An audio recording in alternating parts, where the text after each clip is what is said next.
Good afternoon, and thank you for listening to Conversations for College Success. Today's topic is, how do you build and maintain professional relationships?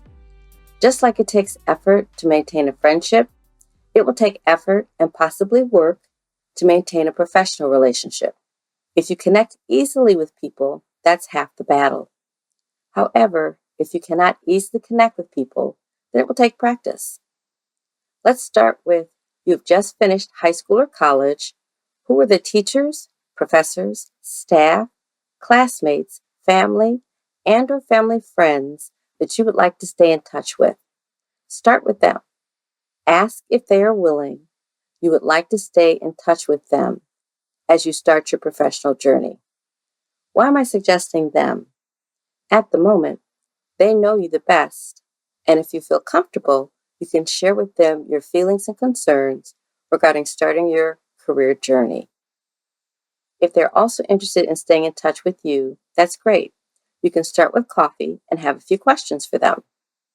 A possible question would be, do they remember how they felt when they started their first job or any new job?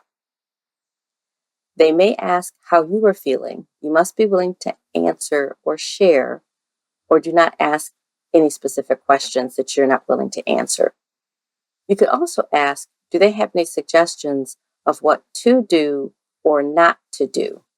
If after your first conversation, you'd like to stay in touch with them, first, make sure you let them know, and then ask for an email address or phone number to stay in touch. You should also ask if they are on LinkedIn because you would like to connect with them. If you are not on LinkedIn, then listen to my podcast on LinkedIn and set up a LinkedIn account. If you happen to be attending an event for the first time, you can ask a person who happens to be standing alone or in a small group of people if it is their first time attending this event. If it is, you can ask, how did they learn about the event? However, if it is not their first time attending, then ask their thoughts about the event and the organization. If they are knowledgeable about the organization, then you could ask if there are other organizations or events that they could recommend you could look into and learn more about. Only ask if you're interested, though. You can also ask them what they do for a living. If they are forthcoming, seem interested in you, and you would like to get to know more about them, their background and experiences, then you could ask them for their business card and meet for coffee. Make sure you follow up with them via email and LinkedIn so you can stay connected. And the via email is right after you've met with them the next day or two. You can also share that you are a new professional within your career field and looking to meet people both within and outside of your field of study. You can also listen to or re-listen to a few of my previous podcasts. Opportunities to network, the value of a mentor and the importance of support, and the power of relationships when you're under stress. Other opportunities to network. Hopefully your organization will share the organizations and conferences they support and work with, and have their employees attend those specific events and conferences. One more point. Make sure that you stay in touch with your professional contact a minimum of once per year. However, at the beginning of the relationship, I would suggest between 3 to 4 times per year, which can include attending conferences, local events, and coffee.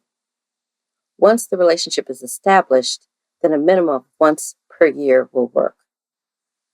One of the ways I stay in touch with my contacts is by attending some of the major events around town, and I am sure to see many of my contacts and connections I have made over the years and make sure to talk with them so we can catch up.